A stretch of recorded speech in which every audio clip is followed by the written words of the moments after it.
Reply करते हुए आपका नुकसान ना हो। लेकिन जी सबसे पहले ये देखिएगा क्वेश्चन की हमने रिक्वायरमेंट को देखना है। अंडर दी प्रोविजंस, क्वेश्चन कितने मार्क्स का है जी? 14 और 2 16 मार्क्स का क्वेश्चन है। Under the provisions rules number 1 और 2 compute the total income, taxable income, net tax payable or refundable to Nasir for tax year 2024. Show relevant exemption with reference to the provision of residential house to Nasir by APL. Discuss the tax implication for APL in this regard. वो जो APL है, अब ये जो ना होते हैं ना APL, DCL वगैरह, तो ये नॉर्मली कंपनीज के एक्रोनिम्स होते हैं, इसका कोई ना कोई होगा, ये बात ज़हन में रखनी है। APL, ITL, इस तरह से ये नाम होंगे। तो यहाँ से नज़र आ रहा है कि नासिर, पहले चीज़ तो समझ आई है कि ये क्वेश्चन एक इंडिविजुअल का है, AOP का नहीं है, पहले ये डिटरमिन करना। Understand? With reference to the provision of residential house, ये 2 मार्क्स का ये अलग है। तो जब आप क्वेश्चन में करेंगे तो पहले इसको टिक करेंगे, फिर इसको टिक करेंगे। Nasir has been working as head of finance in Asaish private limited APL। देखें ना उसने APL, अब वो APL का वर्ड यूज करेगा, एक्रोनिम इसका यूज करेगा। He received following monthly emoluments, emoluments कहते हैं जो चीजें आपको इकट्ठी मिलती, from APL during the year ending 30 June this one. Salary, medical allowance, cost of living allowance, medical salary, अब ये क्या है? मंथली, तो इसको क्या करेंगे? 12। अगर कोई और इंफॉर्मेशन ना हुई तो इसको 12 से। Medical allowance exempt up to 10% of the basic salary, cost of living allowance totally taxable.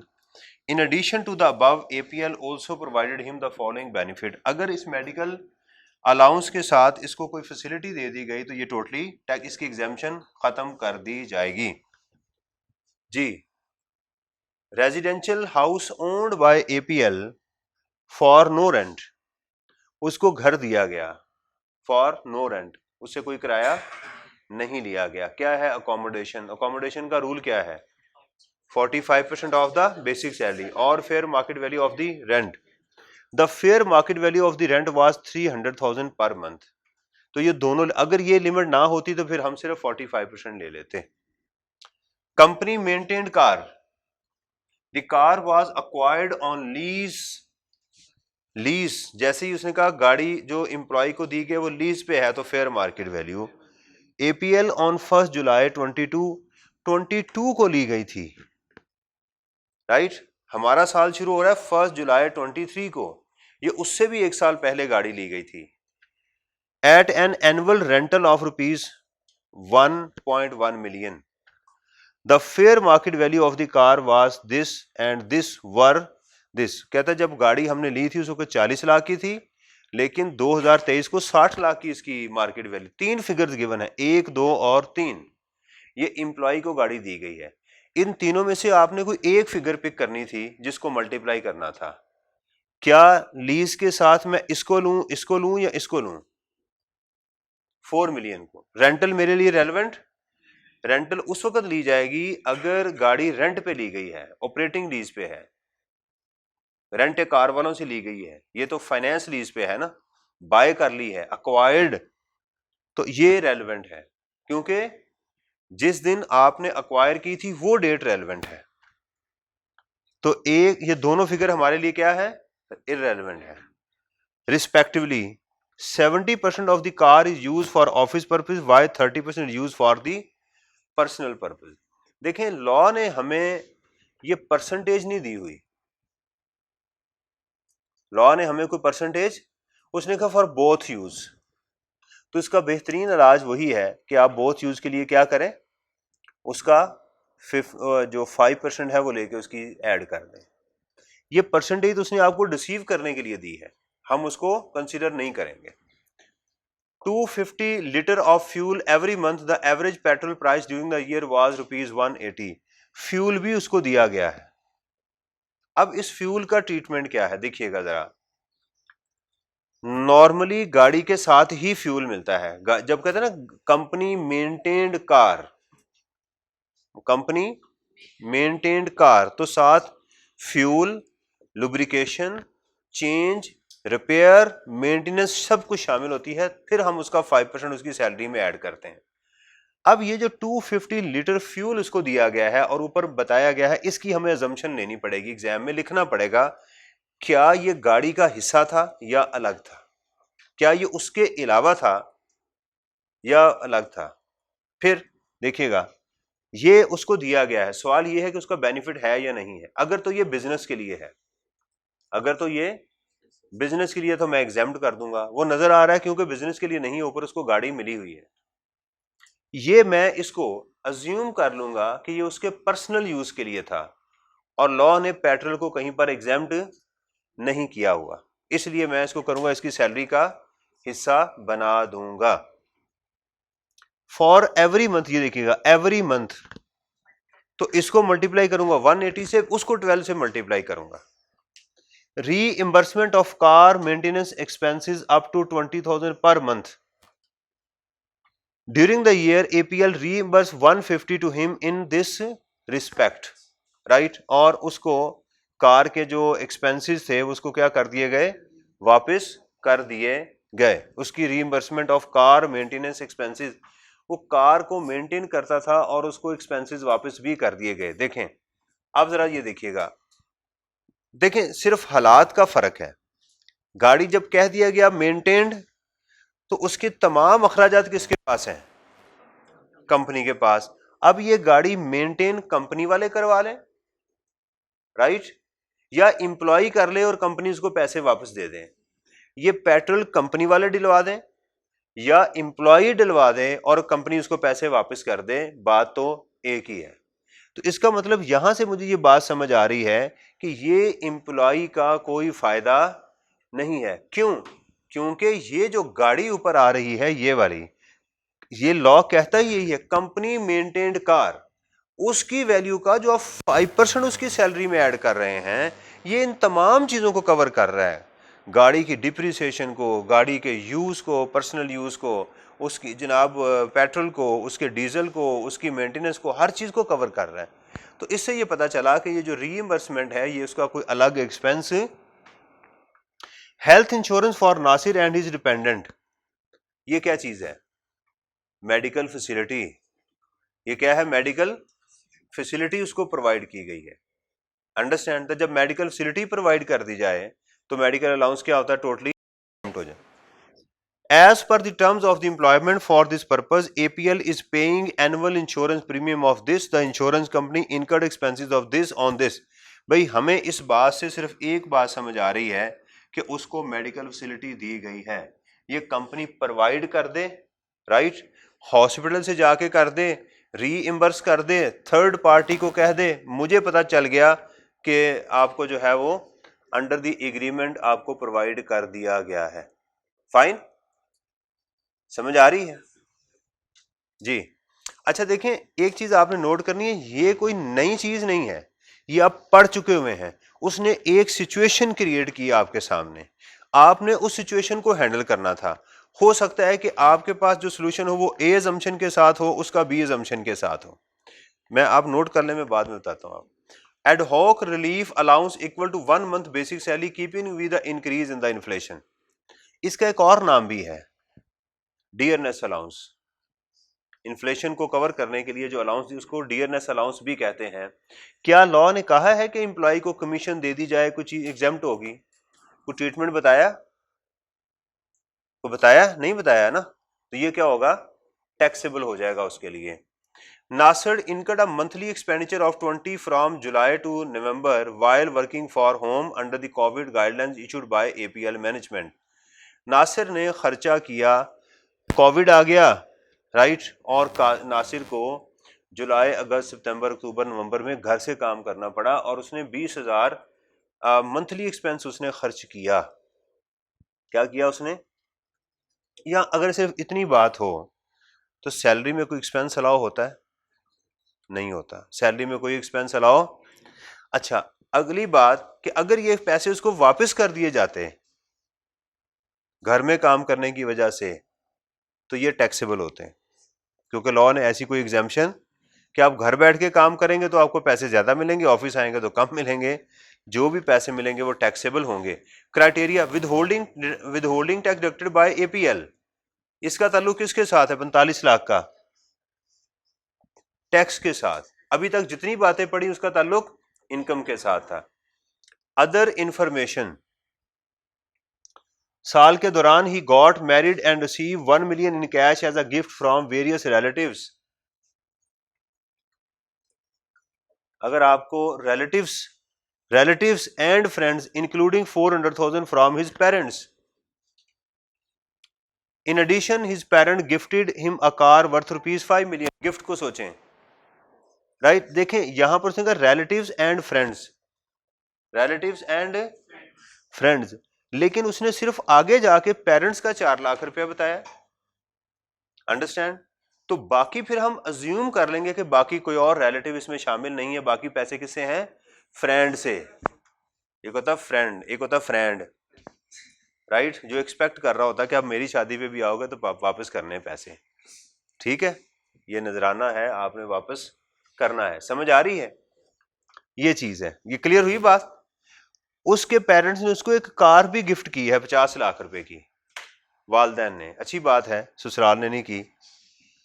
ठीक है, तो गिफ्ट पेरेंट से मिले तो क्या होता है? एग्जाम्ड। विरासत में मिले तो एग्जाम्ड, स्पाउस से मिले तो एग्जाम्ड, राइट। अच्छा, अब इसमें जो इसने बात की है कि उसको कैश में गिफ्ट मिला है उसके पेरेंट से और इससे। भाई गिफ्ट कैश में पेरेंट से मिल जाए, पेरेंट से मिल जाए, अम्मी से मिल जाए, मामा से मिल जाए, पापा से मिल जाए, बड़ी अम्मी से मिल जाए, टैक्सेबल है। इसलिए कोई फर्क नहीं पड़ता इसमें 4 लाख क्या और 6 लाख क्या। तो किस में जाएगा? इनकम फ्रॉम, ये एग्जाम्प्ट होगा, ये टोटली टैक्सेबल हो जाएगा। During the year he paid a cash donation of 480 to a non profit organisation. शाबाश, paid a cash donation, donation दी है, ठीक है। आगे एनपीओ है और थर्ड शेड, सारी कंडीशन है। डंडी यहां लग गई है, दी क्यों है? 4,80,000 रुपए उसने डोनेशन ही दे दी है। तंग पड़ गया होगा बीवी से कि यार अब मदद फरमा मेरी। During the year Nasir contributed 4.7 million to an approved pension fund under the volunteer pension scheme. ये इसका ताल्लुक पैसे दिए हैं, आए हैं, दिए हैं टैक्स में। 3 थे, ये 3 का ग्रुप था, डोनेशन, एपीएफ और पीओएस मशीन। हाँ, क्या बात है, ठीक है जी। हाँ जी, यार आपको तो याद भी है, क्या करें?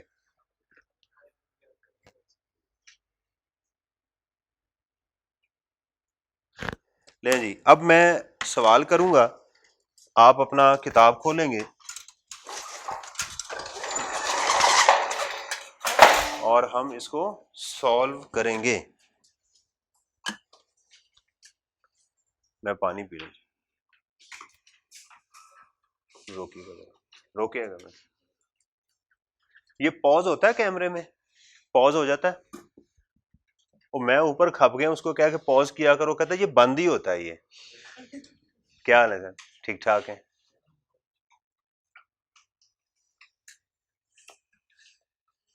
हाँ जी, प्रोजेक्टर, हाँ ये नीचे है, लेकिन बाद में कर दीजिएगा, मैं अभी तो व्हाइट बोर्ड यूज करना है मैंने।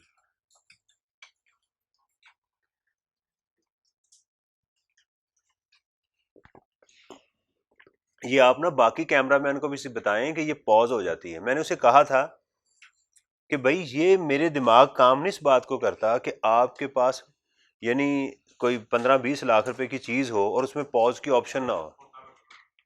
उसने मुझे कहा, जितने भी बंदे ऊपर आए हैं ना, वो जब मेरी फाइनल की रिकॉर्डिंग करते हैं वो कहते हैं सर पॉज की ऑप्शन है ही नहीं, मैं यहाँ से करूँगा आपकी वीडियो कट जाएगी, पैच बन जाएगा, फिर दोबारा ऑन करूँगा फिर पैच बन जाएगा। मैंने कहा यार ये मेरा दिमाग तो नहीं इस बात को काम करता। आपने पॉज किया है ना, कि ये क्लिप बन गया कि नया? हाँ जी, नहीं, आपने बंद कर दिया है या इसको पॉज किया है? ये चल रही है, रिकॉर्डिंग हो रही है। अच्छा, वो भी यही कह रहा था। अच्छा, लेकिन ये पॉज क्यों नहीं होता, मुझे ये मैं अभी तक इस बात पे नहीं मुझे कोई कन्विंस नहीं कर सका।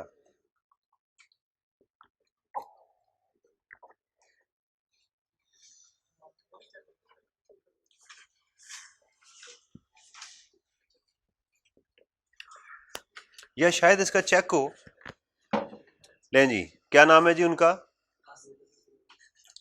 नासिर।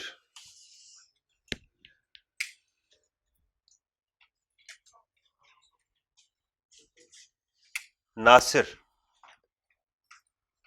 जी, बिस्मिल्लाहिर्रहमानिर्रहीम। क्वेश्चन नंबर कौन सा है जी खालिद साहब का? 10.19। मिस्टर नासिर, जरा कैलकुलेशन कीजिएगा। कंप्यूटेशन ऑफ टैक्स लाइबिलिटी, या पूरा टैक्स पेएबल भी आप लिख सकते हैं। टैक्स ईयर फॉर लिखने की जरूरत नहीं है, बस टैक्स ईयर कॉलन 2024। हेडिंग जरूर देनी है। हेडिंग, ये पहला मॉड्यूल कंप्लीट हो गया प्रोफाइल का। अब हेडिंग देंगे सैलरी। हेडिंग का बेहतरीन ये स्टाइल होता है, क्योंकि आपने पेन एक ब्लैक यूज करना होता है, तो ये हेडिंग का स्टाइल होता है। सबसे पहले क्या है? Basic salary. हाँ जी, मुझे उसमें तो ब्लैक पेन ही लिखा हुआ है, पता नहीं।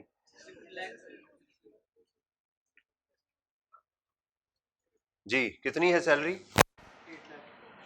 800,000। आप यहाँ के लिख सकते हैं, इंटू 12 कर दें। यहां पर रुपीज लिखिएगा, कितना आ गया? हाँ जी, 9.6 मिलियन। सैलरी के बाद medical allowance, how much? 100,000 into 12, तो 1.2 million. Then cost of living allowance monthly है कितनी? 200,000, 2.4 million. Then other accommodation,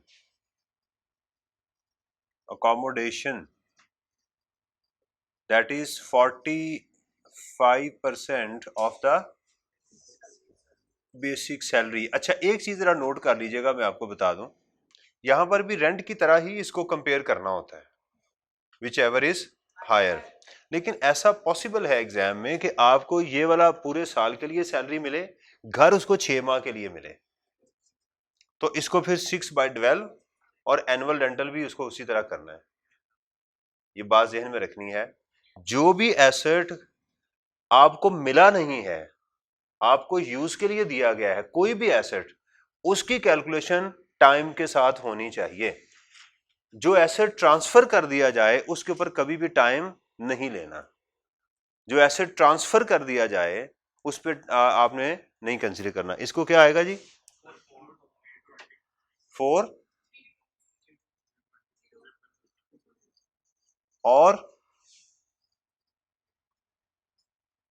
fair market value of कितना? इतना ही होना चाहिए। ये 96 लाख है, थोड़ा सा मुझे आइडिया हो जाता है जी। Fair market value rent per month 3 million. बेटा 3 है बेटा, पर मंथ उसने दिया है या?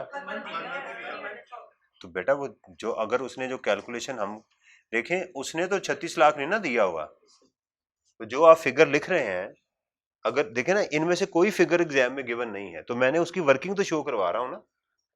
अगर मैं डायरेक्ट लिखता जाऊंगा, कहेगा क्या लिख रहे हो आप? बेशक ठीक ही हो, उसको गुस्सा चढ़ेगा भी, मैं फिगर मैंने दी है आपको जी, 3 point whichever is higher. अच्छा, कब इसको फिर इसके साथ कंपेयर नहीं करेंगे? सेल्फ फायरिंग हो, सेल्फ फायरिंग के केस में आपने वहां पर फेयर मार्केट वैल्यू, जो रेंट आपको मिलेगा वही आपने डायरेक्ट लेना है, सही है। सेल्फ फायरिंग के केस के अंदर नहीं, मैं गलत कह रहा हूँ, वो गलत कह रहा हूँ, वो उसमें होगा जाके इनकम फ्रॉम प्रॉपर्टी में, यहाँ यही ट्रीटमेंट होगा, यहाँ कोई सेल्फ फायरिंग भी हो तो यहाँ पर कोई फर्क नहीं पड़ेगा। आगे क्या है, गलत बता रहे हैं आप। हाँ, ऐसे यहाँ फर्क जी, सेल्फ फायरिंग में सैलरी पे कोई फर्क जी। कार कितनी है जी? 4 मिलियन मल्टीप्लाइड बाय 5%, गाड़ी पूरे साल के लिए दी गई है ना, तो कितना आएगा? अगर ये गाड़ी भी टाइम के साथ होती ये करते कितना आएगा जी? 200,000। देन आगे फ्यूल 250 इंटू 180 इंटू 12, यहां आप लिख दें assume personal, assumed personal other. अच्छा, यहां पर यह भी किया जा सकता है as a part of the car, ऐसा भी आप कर सकते हैं, as a for the car use. यहां अगर लिखें तो छोड़ दें, नहीं वो ये देखें, ये 5% का मकसद ये है, 5% जो निकल गया ना, असल में इसकी जो बेनिफिट है वो था 10%। ये असल बेनिफिट जो है वो आपको जो दिया गया है वो है फेयर मार्केट वैल्यू का 10%। चूंकि बिजनेस में इस्तेमाल हो रही है तो उसको 5% कम कर दिया गया। तो अगर मैं यहां लिख लूं, मैं अज्यूम करूं कि ये फ्यूल इसी गाड़ी के लिए, मैं लिखता हूं assume for the car use, यानी इसमें वो नहीं है, तो फिर मैं क्या करूंगा कि फिर मैं इसको एग्जेम्प्ट कर दूंगा। ये अजम्पशन के साथ होगा ना, उसने बताया नहीं है, तो मैं एक अजम्पशन ले रहा हूं कि ये इसी गाड़ी का फ्यूल दिया जा रहा है, तो जबकि ये मेन उसका 5% में ले रहा हूं ना उसकी वैल्यू, तो इसके साथ बाकी जो भी एक्सपेंसेस होंगे उसका मेरे साथ कोई लेना देना। आगे क्या है? रीइंबर्समेंट ऑफ, हाँ री, ये देखें मैं इसको भी यही ले रहा हूं, reimbursement of maintenance, car maintenance कितनी है? 20,000 इंटू 12, ये भी। अच्छा, असल में इसको एग्जाम्प्ट लिखना ही नहीं चाहिए क्योंकि ये मेरा बेनिफिट है ही नहीं, ये मेरा बेनिफिट नहीं है। आगे चलें, इंश्योरेंस है,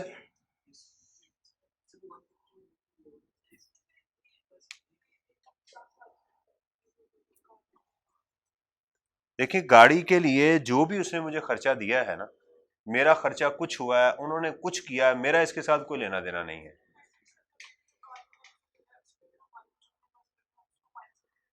मैं क्वेश्चन को कॉम्प्लेक्स नहीं करना चाह रहा, कीप इट सिंपल। मैं कह रहा हूं मैं सादा सी चीज पहले समझ लेना, टेक्नैलिटीज को बाद में। पहले पता क्या, अगर मैं उसमें जाऊंगा ना तो एक नया कटा खुल जाएगा, उसको बांधना पड़ेगा। अभी मैं सिर्फ अज्यूम ये कर रहा हूं कि गाड़ी के ऊपर जो खर्चा आ रहा है मेरा एम्प्लॉयर मुझे रीइंबर्स कर रहा है, वो बन कितना रहा है? 2,40,000, और मेरा उस पर खर्चा कितना आ रहा है? हाँ, 1.5 लाख मिल रहा है। आपकी बात ठीक है कि मैं चाहूं तो इसमें ये जो 2 लाख है उसमें से इसको माइनस कर सकता हूं, एक्सपेंसेस में से किया जा सकता है। I don't disagree, I agree. लेकिन मैं कह रहा हूं कि क्वेश्चन को प्रेशर में करते हुए इतनी चीजें बाज़ का याद नहीं रहती, बंदा ज्यादा कंफ्यूज हो जाता है। अंडरस्टैंड? समझे, मैं एग्जाम में बैठा हुआ हूँ, कैफ का स्टूडेंट हूँ और मेरे ऊपर एक प्रेशर है, ये चीज भूल गई है मुझे फॉर एग्जाम्पल, तो उसके साथ हमने करना है ना, क्वेश्चन को तो करना है। इस निटिग्रिटी में पहुंच के तो मैं आगे भी काम खराब कर सकता हूँ। इसमें कुछ ऑथर कहते हैं, कुछ ऑथर कहते हैं ना करें, क्योंकि लॉ ने ऐसी कोई चीज कही नहीं हुई। जी आगे चलें। हेल्थ इंश्योरेंस,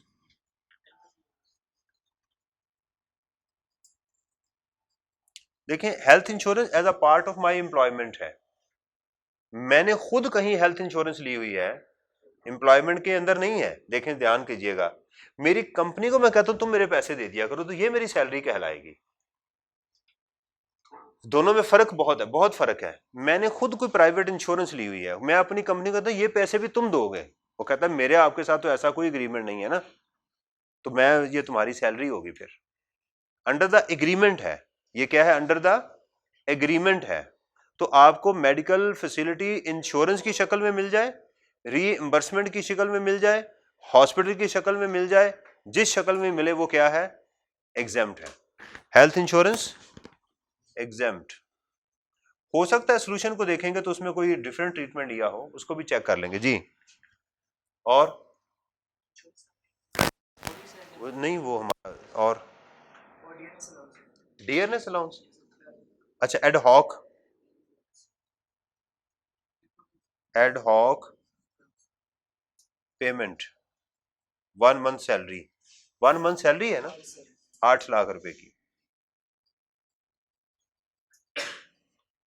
ठीक है जी। और हाँ जी, और क्या है, वर्क फ्रॉम होम,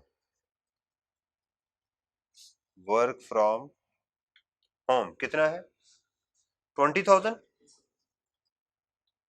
इंटू जुलाई अगस्त सितंबर अक्टूबर नवंबर 5, 1 लाख रुपया उसको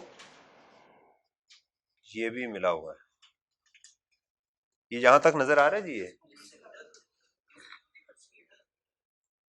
अच्छा, खुद ही किया, उसको वापस नहीं मिले, तो मैंने कब लिखे, ये नजर आ रहा है यहां तक जी। इसका टोटल कीजिएगा, 1,8,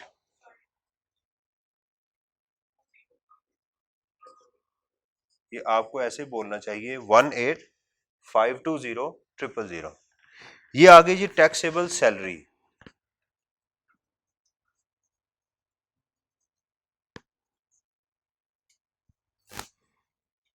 टैक्सेबल सैलरी आ गई।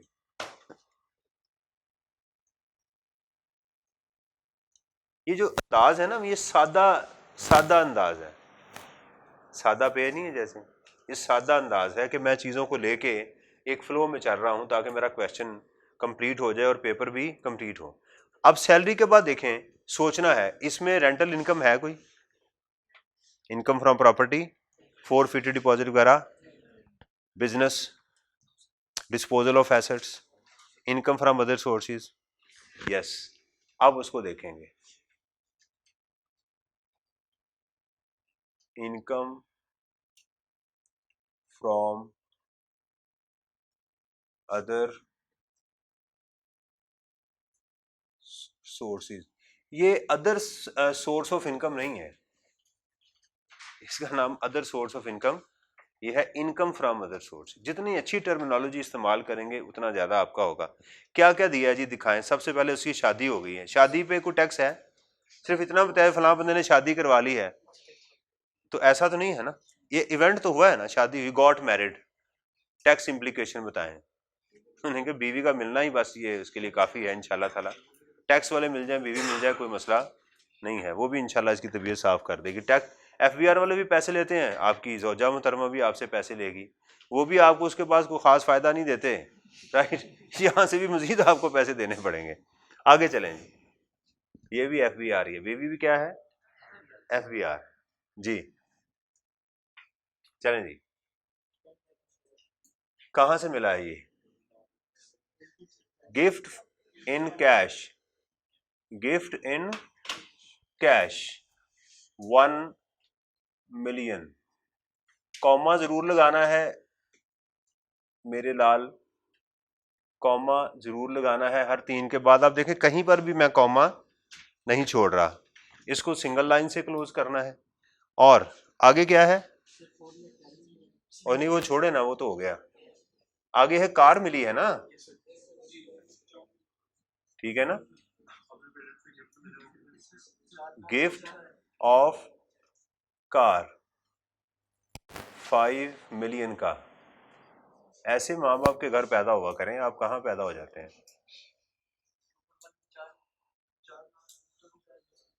4 लाख जहां से मर्जी मिल जाए यार, कैश मिल जाए, पेरेंट से मिल जाए, फ्रेंड से मिल जाए, फ्रेंड से मिल जाए, राइट, डार्लिंग से मिल जाए। हाँ जी, और टैक्सेबल है, जहेज में मिल जाए।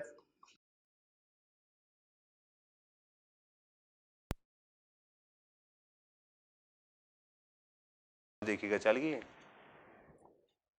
जी, देखा गुस्से से बटन दब गया मेरे से जी। सही है। और इसमें क्या स्टेटमेंट है, बस इसको टोटल कीजिएगा, टोटल करना है इसको। सर ये तो एक ही अमाउंट है, चलें यार कर लें, क्या मसला है आपको। ये टैक्सेबल इनकम आ गई, अदर सोर्सेज ना भी बेशक लिखें। अब सोचिएगा, ज़कात है, वर्कर कुछ नहीं है ना, अब हम इसको लिख देंगे टैक्सेबल इनकम। उसने मांगा टोटल इनकम, मैं कहता हूं भाई टोटल इनकम है ही नहीं, टैक्सेबल इनकम। तो अब इसको यहां टोटल दोनों को यहां दिखाने की जरूरत नहीं है, अब उसको पता है कि ये क्या कर रहा है। तो सैलरी और इसको ऐड करें, 1952000, सिंगल लाइन लगाऊं double line, double line, fine. Taxation, अब इससे एक और भी यहां सेपरेट ब्लॉक की इनकम है कोई, नहीं है, थैंक यू। टैक्सेशन सैलरीड है, नॉन सैलरीड है, सैलरीड है। 18 को उस पर डिवाइड करेंगे तो 75% से ज्यादा सैलरीड। सैलरीड में देखिएगा लास्ट स्लैब में नजर आ रहा है, फॉल कर रहा है 19 मिलियन।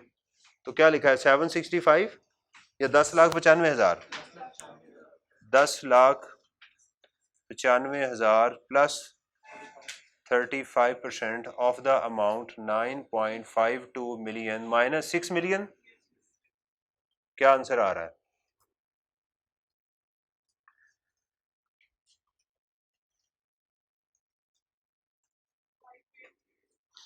5827,000। देखें आगे यहां तक, लक़द जिअ्तुमूना कमा खलक़नाकुम, अल्लाह ताला पूछेंगे आ गए हो अब हमारे पास, जैसे तुम्हें पहली दफा पैदा किया था। मैं कि यहां तक पहुंच गए हो। अब सोचें क्या सोचना है, फुल टाइम टीचर है, सोचें फॉरेन सोर्स इनकम नजर आ रही है, डोनेशन यस। अब लिखेंगे लेस, तवीज जरूर रखना है, लेस टैक्स क्रेडिट ऑन,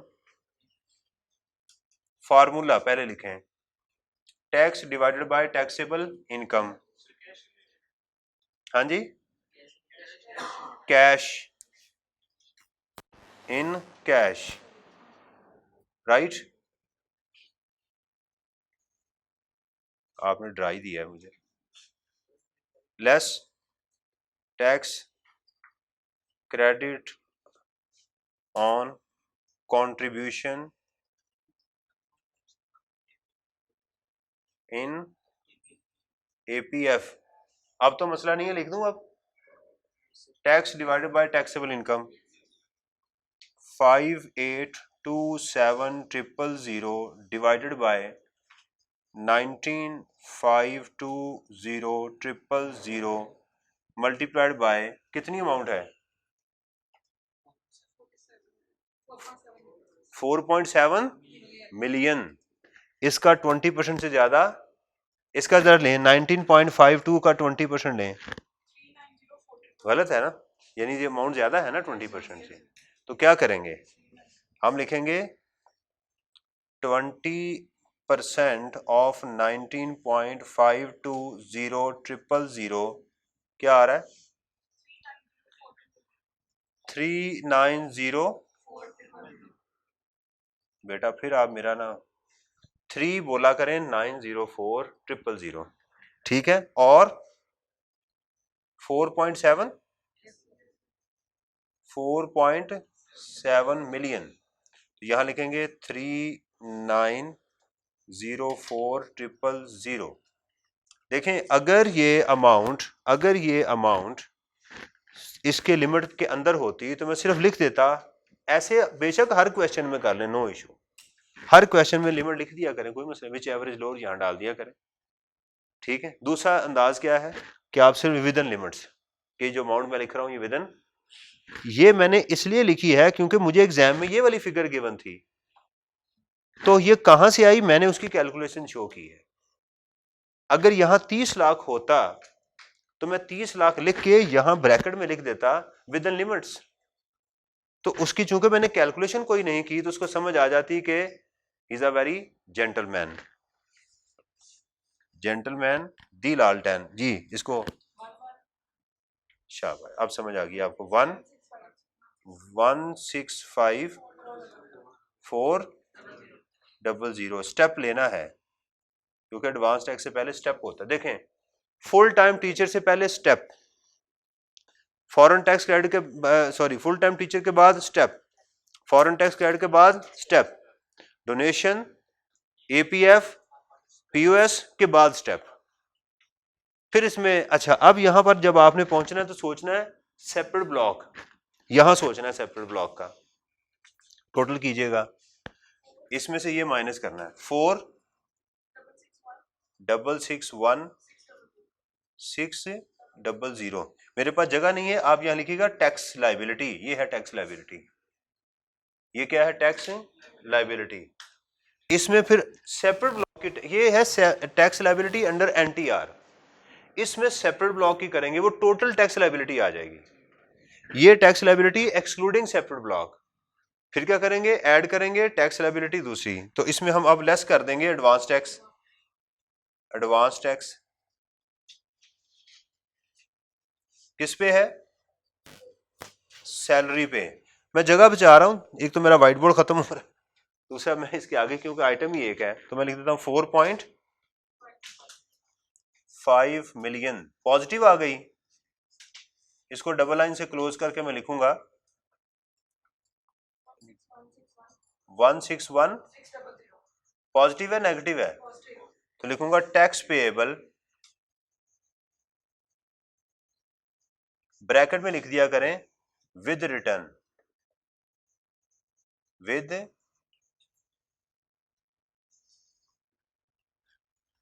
अच्छा आप लिखेंगे टैक्स पेएबल, तो ये होता है जी, जी सर, एक होता है जी सर, क्या होता है जैसे देखिए मेरे चेहरे पे देखना आपने, मैं लिखता हूं टैक्स पेएबल, जी सर, जी सर, ये है विद रिटर्न, मुस्कुराया भी साथ, अंडरस्टैंड, यानी ब्यूटी है इसके अंदर कि विद रिटर्न भी मैं लिख रहा हूं, ये नजर आ रहा है जी, ये बेटा थोड़ा सर नीचे कीजिएगा, अब सही है, ये तो पॉजिटिव होगा तो टैक्स पेएबल विद रिटर्न आ जाएगा, फाइन, ये चीज।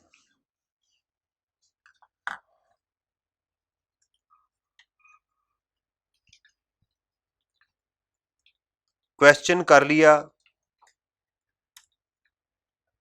ठीक हो गया जी, मैंने क्वेश्चन कर लिया है, अब क्या करना है,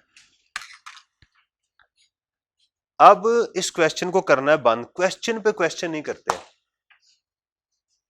क्वेश्चन पे क्वेश्चन स्टे देते हैं, दीवार बन गई, इसके ऊपर अब प्लस्तर नहीं करना, यानी दूसरा नहीं करना, अब इसको स्टे देना है, रेस्ट करनी है, अब इसको सोचना है। नासिर था एक शख्स, फाइनेंस मैनेजर था या जो भी, उसके पास सैलरी थी, मेडिकल अलाउंस था with medical facility, car cost of living allowance था, राइट, उसको गाड़ी दी गई थी जिसकी रेंटल वैल्यू गिवन थी, जो कि थी लीज पे, उसकी 2 फेयर मार्केट वैल्यू गिवन थी, वो किस यूज में थी, बोथ यूज में थी। क्वेश्चन को सोचना है, क्या करना है, थिंक अबाउट द क्वेश्चन, ये बात याद रखें, आपका पेपर ओपन बुक होना शुरू हो जाएगा। जिन स्टूडेंट्स को ये प्रॉब्लम होती है ना, सर मुझे ये नहीं समझ आती मैं सवाल को शुरू कहां से करूं, ये बेहतरीन मुजर्रब नुस्खा है, ये दवाई खाते रहेंगे तो इंशाल्लाह आराम आ जाएगा उनको, अकाउंटिंग की मैं बात कर रहा हूं, अंडरस्टैंड, क्लियर हुई है बात के नहीं जी,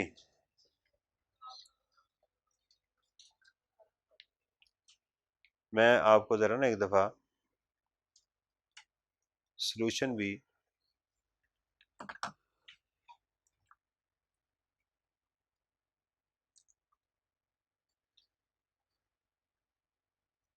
क्वेश्चन नंबर है जी,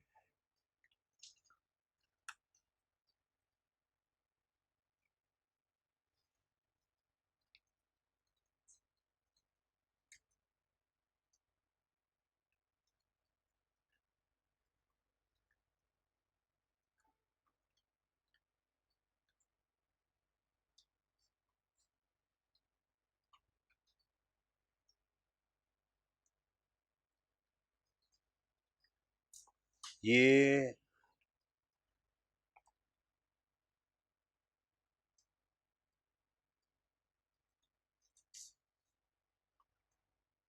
लेकिन जी जरा देखते हैं कि खालिद साहब ने इसका क्या ट्रीटमेंट किया है।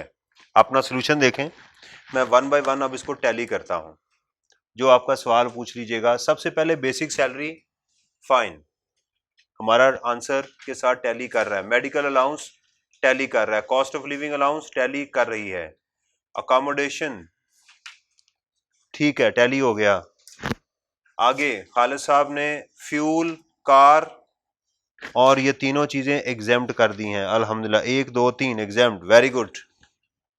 सारी क्या है, एग्जेम्प्ट हो गई हैं। मैं पहली दफा कर रहा हूँ क्वेश्चन, इससे ना परेशान हो कि हाँ जी आप भी पहली दफा कर रहे हैं। उसके बाद है जी hospitalisation expenses ad hoc 8 lakh expenditure on work from home, क्या बात है जी। 18.520 टैली हो गया। सिर्फ एक फर्क है कि हमने नीचे भी लाइन लगाई है, किताब में नीचे लाइन नहीं लगी हुई।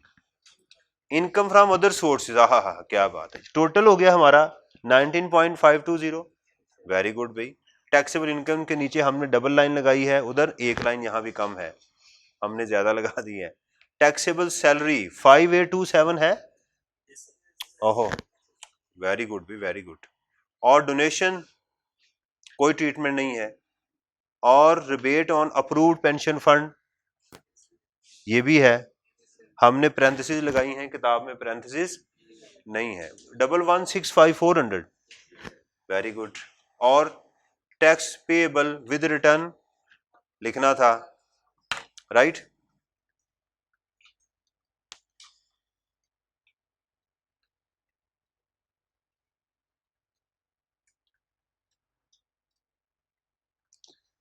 अच्छा जी, इसका जो पार्ट 2 था वो जरा देखिएगा। With reference to the provision of residential house to Nasir by APL, discuss the tax implication for APL in this regard. वो कहते हैं ये जो नासिर को घर दिया है इसका बताएं APL के ऊपर क्या इंपैक्ट आएगा,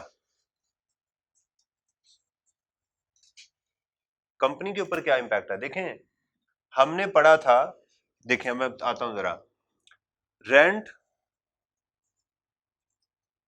क्या हो गया, स्पेलिंग भूल गया, रेंट और fair market value whichever is higher is taxable. अगर आपने किसी को रेंट दिया है तो ये टैक्सेबल होगा, ऐसे ही है ना। अब इसका रेंट तो उसको जीरो आ रहा है कंपनी को, लेकिन इसकी मार्केट वैल्यू है 3.6 मिलियन, तो हमारा कानून ये कहता है कि इसको टैक्सेबल होना चाहिए था, इसको टैक्सेबल होना। ये बात जरा गौर सुनिएगा, आप किसी को कोई चीज दें, अपना घर वगैरह जिसकी कोई रेंटल वैल्यू है उसको टैक्स होना चाहिए था। इसका वो पूछ रहा क्या करेंगे, क्या मतलब सवाल ये था बेसिकली कि क्या एपीएल जो है अपनी इसको रेंटल इनकम में ऐड करेगी या नहीं, नहीं करेगी। क्यों नहीं करेगी अब सुनिएगा, उसकी एक रीजन है। उसकी रीजन बेटा ये है कि वहां पर टेनेंसी का, टेनेंट का एग्रीमेंट होना चाहिए, टेनेंसी एग्रीमेंट होना चाहिए, जबकि इसका और कंपनी का रिलेशनशिप जो है वो तो एम्प्लॉयमेंट रिलेशनशिप है। तो हम ये लिखेंगे as the relationship between APL and Mr. Nasser is employment relationship and the building is not given on rent, and the building is not given on rent, that is why this amount is not taxable in the hands of APL. इसलिए APL के पास इसकी कोई भी taxation नहीं की जाएगी। बात समझ आ गई? इससे आगे चलने लगा हूं, जरा सोचिएगा, अगर एक्चुअली इसने इससे बिल्डिंग रेंट पे ली होती और ये पे भी करता होता, ये उसका रेंट पे भी करता, पहली बात तो ये है कि ये मेरा आइटम आनी नहीं थी क्योंकि मैं इंडिपेंडेंट पेमेंट कर रहा हूं, फिर मेरी अकोमोडेशन ना गिनी जाती और एपीएल के पास फिर टैक्स होती। जो जो बात पूछी गई है वो भी बता दी, जो नहीं पूछी गई मैंने वो भी आपको बता दी है। Okay,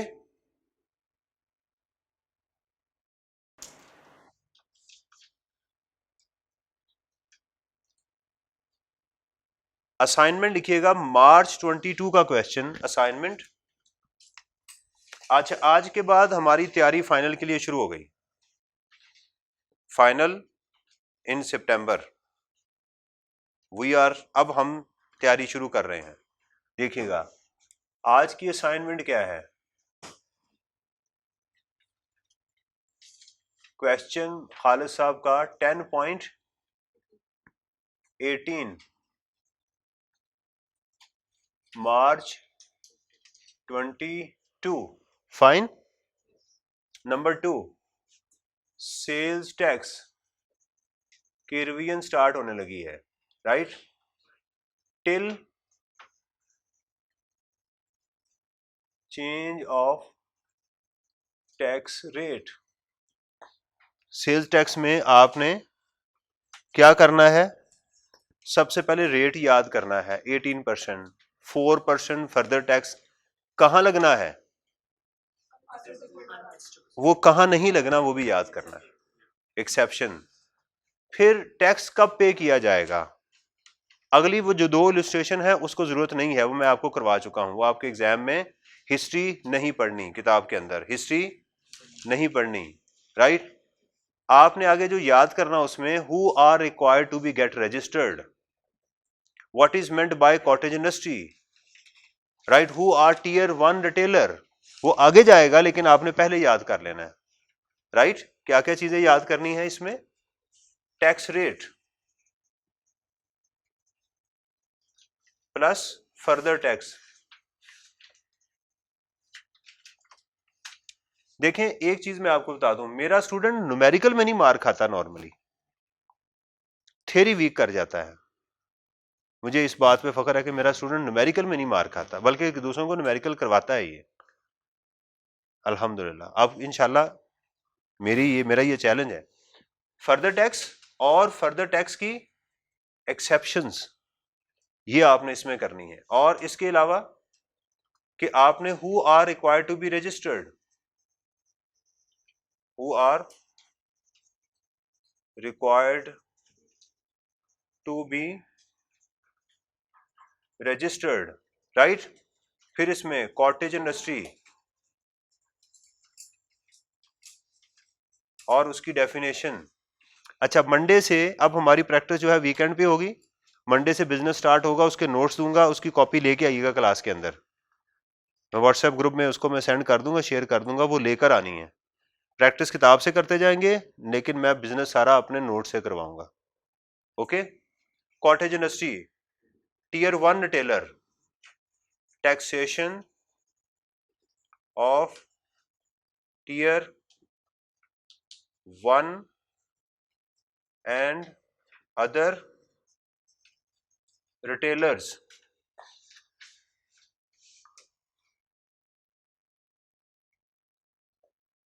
vision final exams September 2024।